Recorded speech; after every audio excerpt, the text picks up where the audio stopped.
感谢神，就在今天，我 YouTube 的订阅数达到了1000个人。哇，这一刻对我来说意义非凡。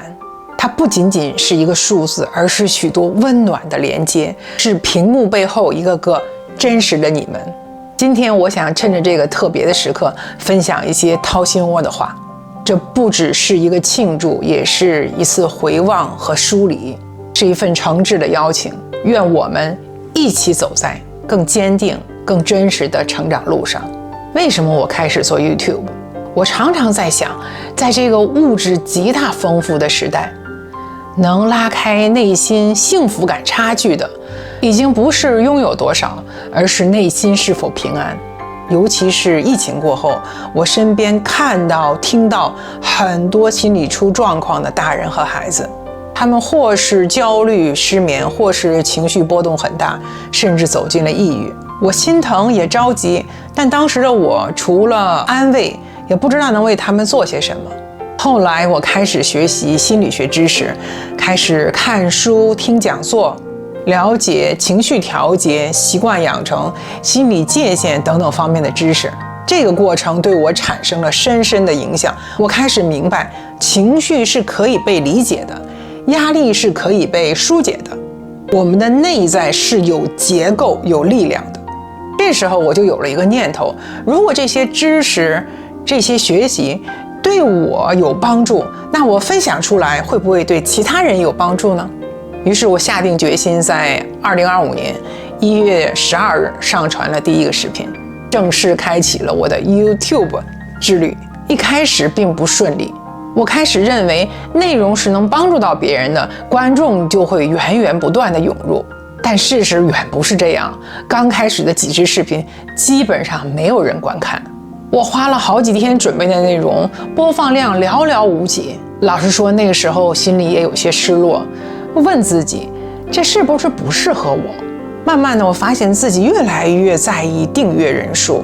我一天要打开 YouTube 后台查看好几次，看看订阅人数有没有增加。数字的变化直接影响到我的心情，我看到数字增加我就高兴，数字没有变化我就有些沮丧。直到有一天，一个问题悄悄地出现在我的脑海里：如果一直没有人订阅，而且你也拿不到辛苦费，你还会继续吗？这个问题让我猛然一震。我沉思片刻，很坚定地对自己说：是的，我会。就在这一刻，我重新对准了自己的方向。我想起了最初的动机是为了分享、鼓励、陪伴，而不是为了被认可、被点赞。从那以后，我心态轻松了很多，也更专注于内容本身。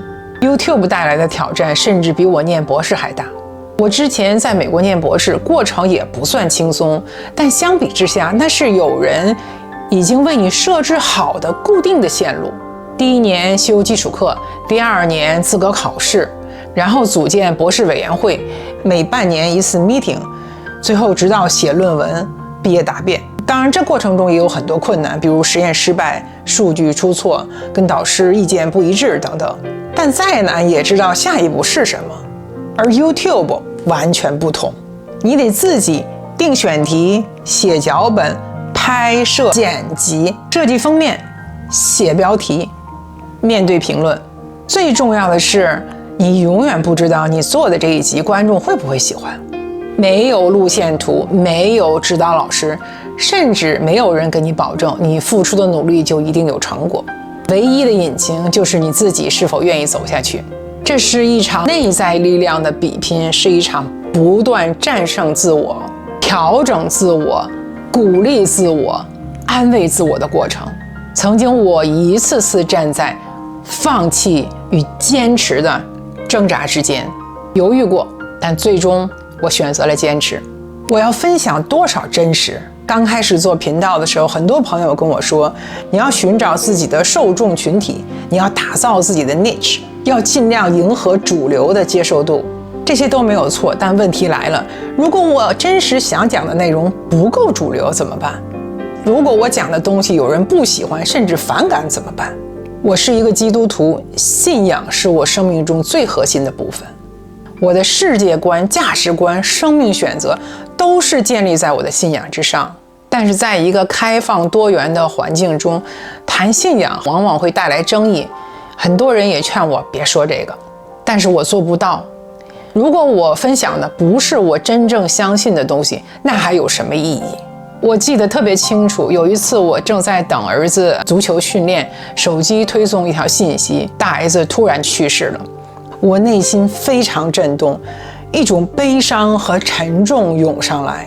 我觉得如果在面对死亡和痛苦的时候，我们的灵魂没有准备好，没有思考我们从哪里来，要到哪里去，那么我们在人生的突发中是非常脆弱的。于是我就在停车场拿起手机录了一个简单的视频，那是我第一次真正让信仰露面。虽然有些人取关了，但也有人因此给我悄悄话，说谢谢你讲这些话。从那以后，我不再隐藏我的信仰，我不会强迫别人接受，但我也不会否认这宝贵的生命之光。我知道这是神赐给我的礼物，这也是我愿意跟你们分享的温暖。心理学知识先改变的是我自己。在做视频的过程中，我学了很多心理成长相关的知识，比如情绪调节、习惯改变、情绪界限、情绪勒索的识别等等。最有趣的是，我以为我是在教别人，结果最先被影响的是我自己。我拍过一期视频，是关于如何戒掉坏习惯的。在研究资料做内容规划的时候，我发现自己有很多需要改变的地方，尤其是饮食习惯。于是我开始尝试正念，也就是 mindfulness 的饮食方法，用觉察的方式去吃东西，少吃垃圾食品，不情绪性进食。没想到2个多月下来，我竟然瘦了5磅。更重要的是，我不再为吃多了而自责，也不再靠食物来麻痹自己的情绪和疲惫。所以现在我常说，做 YouTube 看起来像是输出，其实是输出加内化的过程。我必须先活出内容，才有资格去谈这个内容。订阅数带来的喜悦也是一场谦卑训练。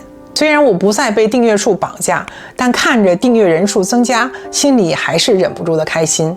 这是一种被理解的感动，也是一份陪伴的确认。但现实是，有些视频我特别用心准备，拍摄和剪辑都很投入，结果却反应平平。有的视频并没有特殊制作，却非常吸引人。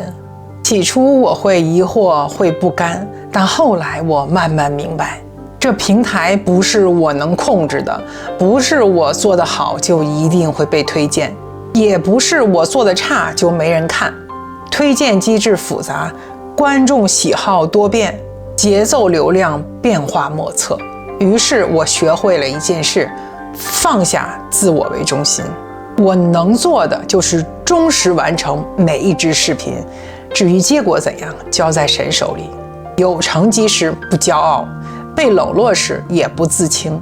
最后我想对你说，如果你一路看到这里，我真诚地谢谢你，因为你的每一次观看，每一条留言，每一个点赞，都让我在这个旅程中感到不孤单。做 YouTube 不只是一个创造的过程，它也成为我生命中的一部分。我挣扎，我改变，我也与你分享。愿我们都能在彼此的故事里找到勇气和力量，一起成长，一起前行。愿你平安，愿你被爱。谢谢你走到今天这一步。如果你喜欢今天的视频，别忘了点赞订阅，并在评论区分享你的感受。我们下期再见。